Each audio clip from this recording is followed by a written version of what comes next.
Hello everyone and welcome to the One Stop Co-op Shop. This is Colin and today we're going to do a playthrough of Direwild by Iron Horde Games. Now this game is a deck builder slash dungeon crawler and both of those I love.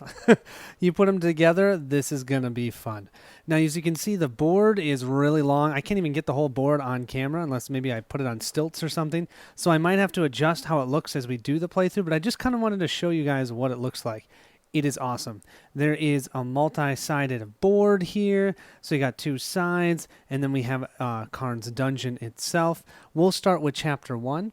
I'm going to do a full playthrough. So if we succeed in passing chapter 1, which I've heard is hard, I have passed chapter 1 before, but I have not beaten this game yet. I've played it 3 times, and I'm just super excited about it, so I want to show it to you all. We're going to go ahead and do a setup video, and depending on how long that is, we might also throw a little bit of gameplay in to jump right in. Let's do it. The first thing you want to do is set up the top portion of your board. So what we have here is the common creature stack. There are 90 cards here, you guys. Tons of different creatures. Now, depending upon player count, you will fill the wilds up, which is essentially your marketplace. Either if you're playing with 4 people, you'll fill it up to here. If you're playing with 3 people, you fill it up to here. And if you're playing with 2 people, you fill it up to here. I'm going to be doing a 2-player playthrough, so we'll fill it up all the way to here. So we have a gear bug, another gear bug. Oh, that's kind of cool. We have a pinback dragonfly. And we have a legion wasp. Wow, look at all these insects. Another insect, a shadow spine wisp, and an Eldvar chameleon. And then you do get to reveal the top card of the common deck as well. And we have a Toten jackalope. Now over here we have our advanced creature deck. This deck, I'm just going to show you one of the cards. They have a blue background. So at first I wasn't sure how to tell the difference, but you've got a green background for the common and the blue ones for the advanced. What I'll do is I'll just take these and shuffle them back up a little bit. So what you do is you place lock cards 2 times the amount of players. So I'm playing with 2 players, so there's a total of 4 of these, 1, 2, 3, 4. I place those on top of this deck. This deck is now locked. We cannot gain any of those until we use Charm to unlock it. I love this mechanic. Once we do that, then we can start unlocking the channeling ability. This will also be, you'll have lock cards equal to 2 times the amount of players. So I have 4 here, 4 here, and 4 here. Once we unlock the channeling, we can, if we did not battle that specific round, you can return a creature you played that turn to the top of your deck. Then, as you can see, there's arrows here, so I can't unlock the channeling before I unlock the advanced creatures. The next one is you can re-roll any ones that you roll by taking a wound. And then finally, veteran, you roll a d6 instead of a d3 in battle. Now what's super cool about this game is these cards, the costs are here up top. You can see they cost between 2 and 3 so far. You can always spend 1 card to destroy one of these cards, gets rid of it, immediately gets replaced. Or you can spend 1 more than the cost, so you could spend 4 charm here, and this card could actually go to the top of your deck. So let's say that'd be so awesome if you could have that card next round. You can go ahead and spend that extra 1 so you get it on top of your deck and guarantee that you get it in your hand next round. Next, we'll go ahead and set up Karn. Now, Karn is the absolute enemy in this game. You beat Karn, you win the game. That's kind of what you're trying to do. First thing you do, there's these regenerate cards. You take 1 times the amount of players, so we'll have 2, and you place them at the bottom, or right here on top of his Karn icon here. Then you take the rest of his attack cards here. You make sure they're all shuffled up, because you don't want to know what's on the back side. They're all going to have the same front side. And you put them on top of it. Your goal is to deplete this. But those regenerate cards, when you get to a regenerate, he actually gets all those cards back, and you have to do that a total of 3 times. Yes, it's going to be hard. We also will want to place the Karn standee here on the hunting track. Now, I did get the Kickstarter version, so I actually have a miniature. So I'm going to use a miniature for Karn. And every round, he will move up this hunting track. If he's on the temple and we have to activate him again, he will appear where the temple icon is on the map itself. So at least at first, and this is only for the first 2 chapters of the game, he won't be on the board right away. I'm not sure because I've never gotten to the Karn's dungeon, so if we get there, we'll find out where he gets to start. We also want to make sure to place the map that we will use for the first chapter. So the first chapter will be the Red Mill Fields, and we will start here in the staging area. We'll have a certain amount of minions equal to the amount of players that are out on the board itself. And then after we complete this chapter, hopefully, we'll move to chapter 2, and then we'll move to chapter 3, which is Karn's Dungeon. Down at the bottom of the board, we have our enemy AI.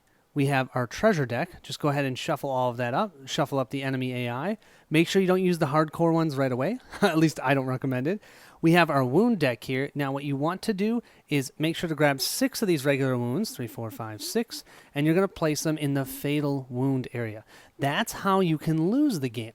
If ever at the beginning of a round you do not have any wounds in the fatal wound pile, you lose the game. Whenever you lose a battle or you disengage from an enemy, you are going to take fatal wounds. Technically, the fatal wounds are no different in your deck than a regular wound, which is just clogging up your deck, but it does speed up the timer. So you don't want to take fatal wounds if you don't have to. Now let's go ahead and set up our minions. Now we have level 1s, level 2s, level 3s, level 4s, and acolyte minions. I have stacks of each of these, and I randomly choose them. I chose them face down. I don't know what they are.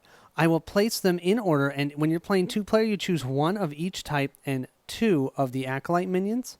But you'll have different amounts of these depending upon player counts. So what we'll do for now is we will simply put these all on top of one another, and we will place it in the upcoming minions area on the board. Now we need to populate the minion board itself. So you can see there's a 2-player icon here and here. We need to have 2 minions per level. So we'll have a level 1 minion and a level 2 minion.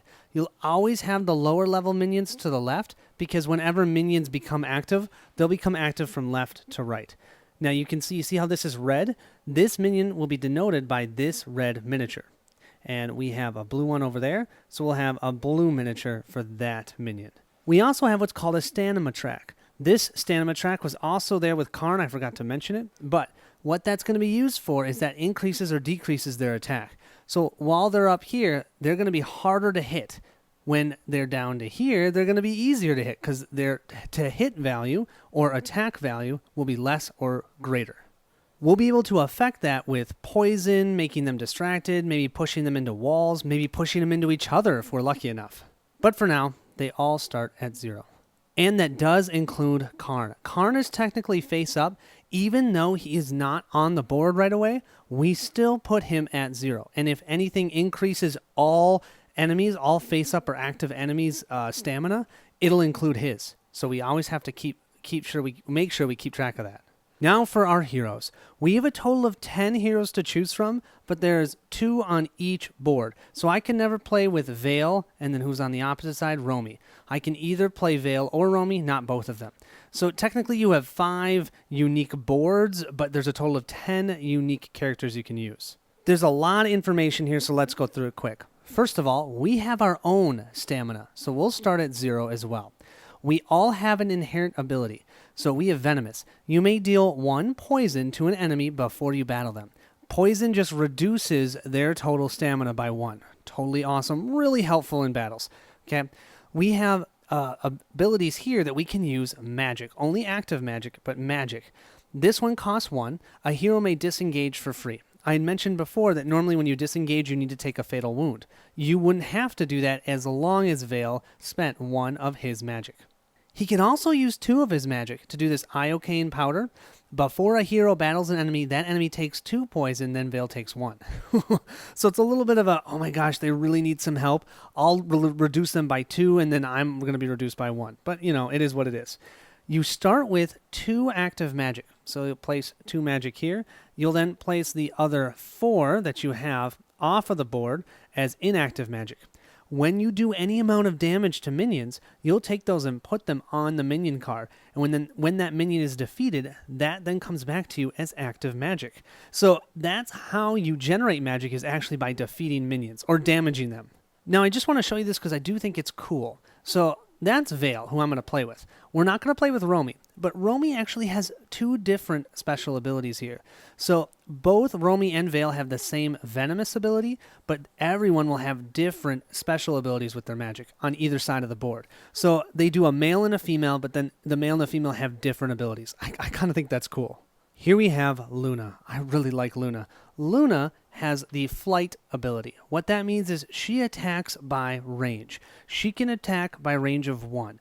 How you count range in this game is you can have 1 empty space for every value of flight that you have. So if I have a flight of 3, I can be up to 4 spaces away. There just can be 3 empty spaces between me and the enemy that I'm attacking. What's also great about flight is if I fail an attack, I don't receive fatal wounds. Oh, that's why this is super nice.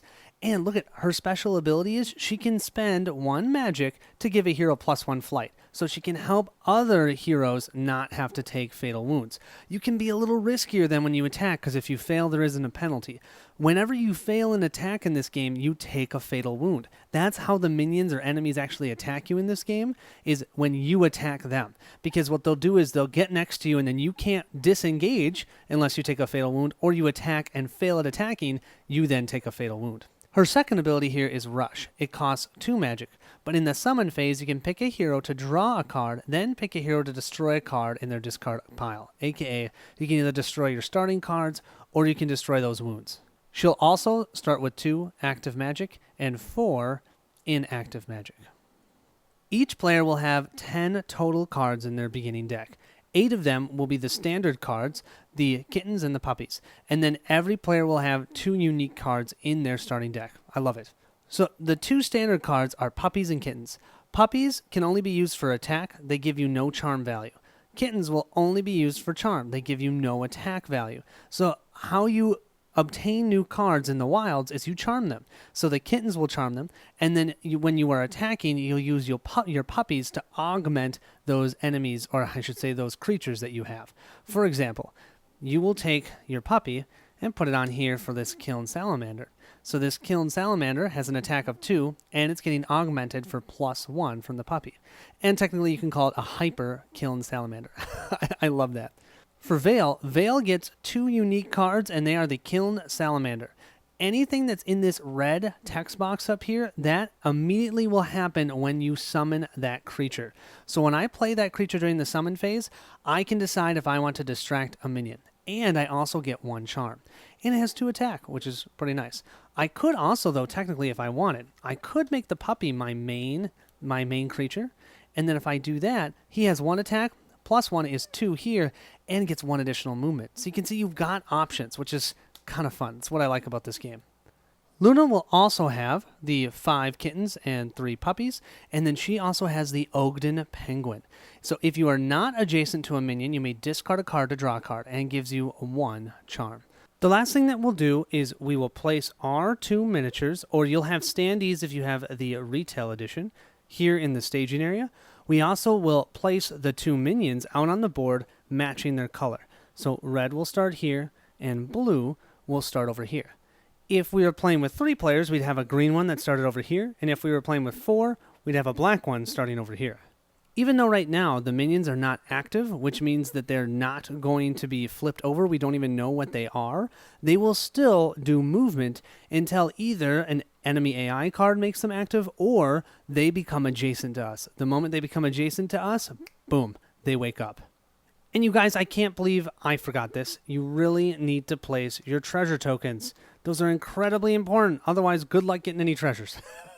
So yeah, make sure to have your treasure tokens set up on the board. You can see there's treasure icons that show you where to place them.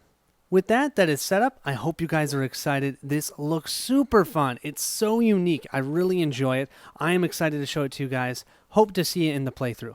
I'll catch you at the next stop.